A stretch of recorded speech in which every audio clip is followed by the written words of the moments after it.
अच्छा सभी भाई, मैं अपना काम स्टार्ट करना चाह रहा हूँ, लेकिन ये मैं पिछले 5 साल से सोच रहा हूँ और जॉब मैं नहीं छोड़ पा रहा, क्योंकि उसका जो फियर है कि मैं छोड़ूंगा और मेरे अखराजात कैसे पूरे होंगे। ये मैंने क्वेश्चन आपसे वो किया जो कितने लोग मुझे बता चुके हैं कि यार को हमें 5-6 साल हो गए हैं, हम एक जॉब में उसको कंटिन्यू की हुई है, लेकिन हमारे साथ मेरे बाद आने वाले छोटे जो हैं वो अपना काम करके तो वो सेटल्ड हैं, लेकिन मुझसे वो स्टेप लिया नहीं जा रहा।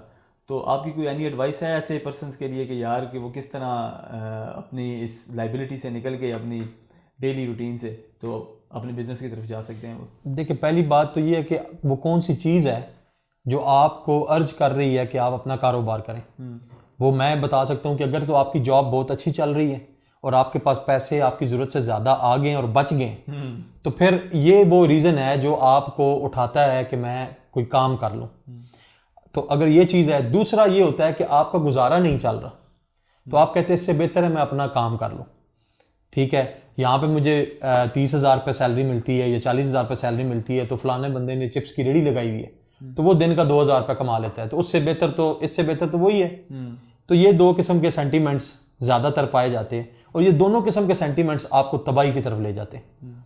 क्योंकि जो शख्स तंग होकर निकल रहा है उसको क्या लगता है कि जॉब अगर उसके लिए मुश्किल हो रही है तो क्या बिजनेस उसके लिए आसान है?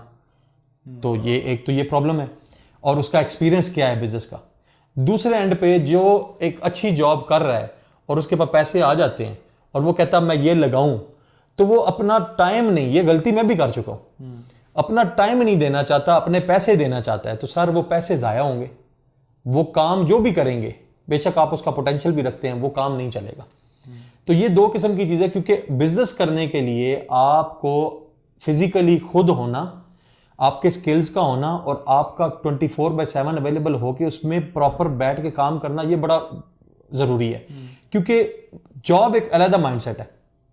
एक कोरा बच्चा आएगा ना, आपने देखा होगा शेख और मेमन पाकिस्तान की, अक्सर हमारे वालिद साहब भी बताया करते थे, इनके बच्चों को देखेंगे तो ये छोटी एज में ही इनको 8वीं क्लास में से 10वीं क्लास में से अपने साथ शॉप के ऊपर उनको काम लगवा देते हैं, अपने पास नहीं, अपने किसी जानने वाले के पास।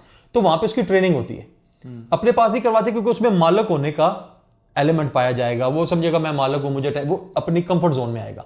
वो ऐसे नहीं करते, वो किसी और के साथ ये भी बताते हैं कि कम ना करे तेनू लेतर भी मारना। ठीक है, तो वो टफ टाइम देते हैं। जब वो टफ टाइम देते हैं तो क्या होता है कि 3 से 4 साल लगते हैं, 5 साल लगते हैं, वो बच्चा मार्केट का पूरे सिनेरियो को समझ जाता है, वो एक कारोबारी बन जाता है। फिर वही जो बाप है उसको कर्ज की सूरत में समझता है कि ये अब काम कर सकते हैं, तो उसको शॉप बना कर देता है और कहता है कि ये लाइबिलिटी है आप पे, और वो उसको चलाता है और वो चलाते हैं और वो कहाँ से कहाँ चले जाते हैं। तो ये वो था जिसने कोई जॉब नहीं की, वो काम पे लगा, पैसे नहीं ले रहा। ये सबसे बड़ी रिच डैड पुअर डैड में क्या चीज़ थी कि अमीर लोग जो हैं, जो आपका काम वाकई आपके लिए हेल्पफुल होना चाहते हैं, वो आपको पैसे नहीं पे करते। जो आपको चाहते हैं कि आप कामयाब हो वो आपको पे नहीं करेंगे, लेकिन वो आपको वैल्यू ऐड कर देंगे, आपके टाइम की, आपके स्किल्स की, वो हर चीज़ की। तो इसी तरह ये लोग क्या करते हैं कि ये बच्चों को इस तरह पॉलिश करते हैं। तो आप पहले 5 साल जॉब की या 10 साल जॉब की, पहले तो आप वो माइंड सेट को तब्दील करेंगे।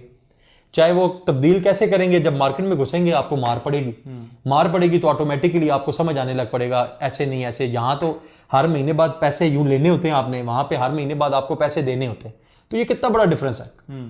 तो जॉब करने वाला बंदा इसीलिए कारोबार में 90% से ज्यादा फ्लॉप होते हैं, क्योंकि उनको ये उनका माइंड सेट ही नहीं होता, डिफरेंट होता है, बना किसी लिए होता है। आपने देखा होगा अक्सर हमारे रिटायर्ड फौजी हो गए या रिटायर्ड लोग गवर्नमेंट के मुलाजिम हो गए, वो जब आते हैं, रिटायर्ड होके आते हैं, वो बड़े अच्छे उस वक्त डिसिप्लिन होते हैं, लेकिन जब वो रिटायर्ड होके आते हैं वो सारा पैसा उनका कुछ ही टाइम में ख़त्म हो जाता है और वो दोबारा या गार्ड की नौकरी कर ली या कोई और कर ली, क्योंकि उन्होंने सारी ज़िंदगी नौकरी की है, उन्होंने बिजनेस नहीं किया, उनके पास पैसा आ भी गया तो उनके लिए किस काम का। तो ये प्रॉब्लम सबसे बड़ा है। तो अगर आपने बिजनेस करना है तो आपको शुरू से ही पता होना चाहिए और आहिस्ता आहिस्ता आप पार्ट टाइम के तौर पे स्टार्ट कर लें। वैसे आपको ये भी बात बता दूं, जॉब पार्ट टाइम हो सकती है, बिजनेस पार्ट टाइम नहीं हो सकता। बिल्कुल ठीक है, बिजनेस फुल टाइम है, बिजनेस 24/7 है। सोए में भी आपकी कैलकुलेशंस आपको जगाती हैं कि मुझे यहाँ से ये, यहाँ से वो करना है और ऐसे करना है। तो कहने का मकसद ये है कि इसके लिए आपको जिगरा चाहिए। आप अपना एक सेट कर लें कि मुझे इतना पैसा चाहिए अपनी फैमिली के लिए, कि मुझे साल का, मुझे ये ना हो कि मुझे सैलरी लेनी, अपने लिए साल की सैलरी इकट्ठी कर लें और जंप कर जाएं फिर। बिजनेस में। अच्छा, मैं सॉरी आपकी बात काट रहा हूँ कि ये अक्सर मैंने यूट्यूब पे हमारे मोटिवेशनल स्पीकर्स देखे हैं, वो लोगों को अर्ज कर रहे होते हैं कि यार आपने जो है ना आपने अपना काम शुरू करें। कुछ लोगों ने मतलब किए भी हैं, मतलब जब वो इधर आए हैं तो वो उसमें फ्लरिश हो गए हैं। मेरा यहाँ पे क्वेश्चन ये बनता है कि मुझे आप ये बता सकते हैं कि क्योंकि आपने बचपन जो मेमन फैमिली या उसके बारे में बताया, तो आपने एक बेसिकली एज लिमिट थोड़ी सी बताने की कोशिश की है।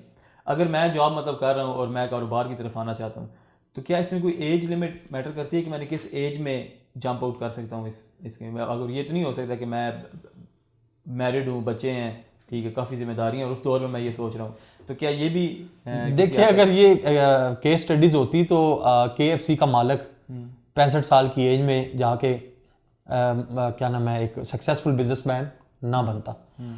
एज मैटर नहीं करती, आपकी एफर्ट मैटर करती है, आपका माइंडसेट मैटर करता है, ठीक है। और वहाँ से काम, क्योंकि हमारी लाइफ में बहुत सारे ऐसे लोग भी हैं जिन्होंने बड़ा लेट जाके कुछ काम, या शुरू में फ्लॉप ही रहे, और बड़ा लेट आफ्टर 40 आफ्टर 50s भी लोगों ने बाउंस बैक किया और ऐसा किया, और छोटे से काम से कहाँ से चले गए।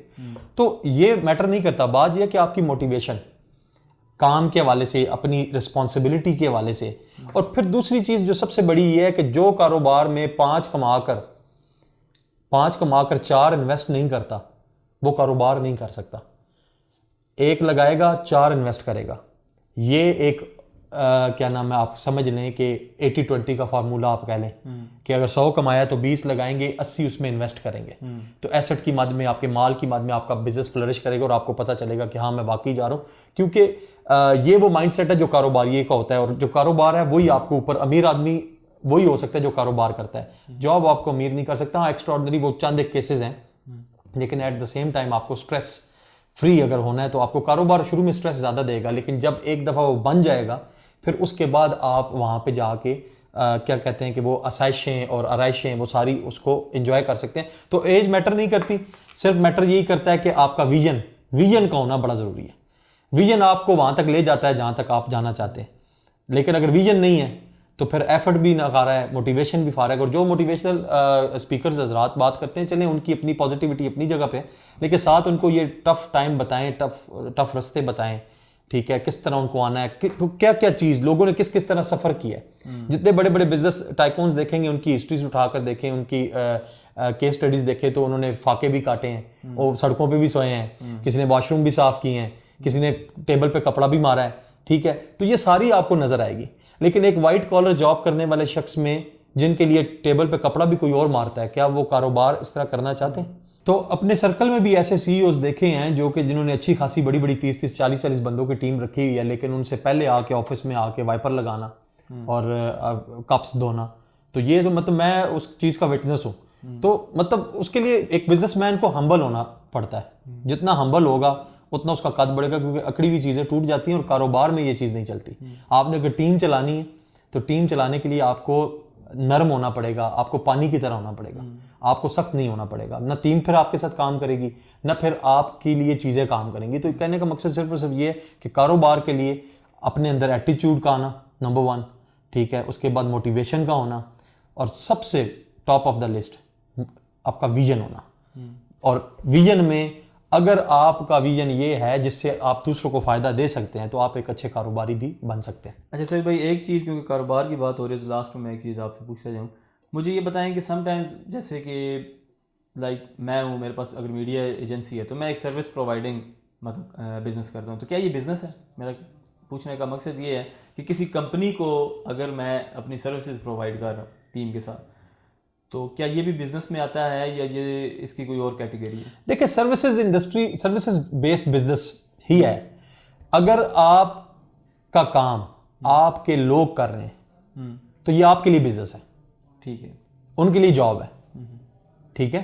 तो कहने का मकसद सिर्फ और सिर्फ, लेकिन आप अगर एज अ हेड हो के और आपकी सर्विसेज भी उसमें मौजूद हैं और वो सारा कुछ आप उसमें इन्वॉल्व हैं, तो आप फिर बिजनेस प्लस आप जॉब कर रहे हैं, नौकर, हाइब्रिड।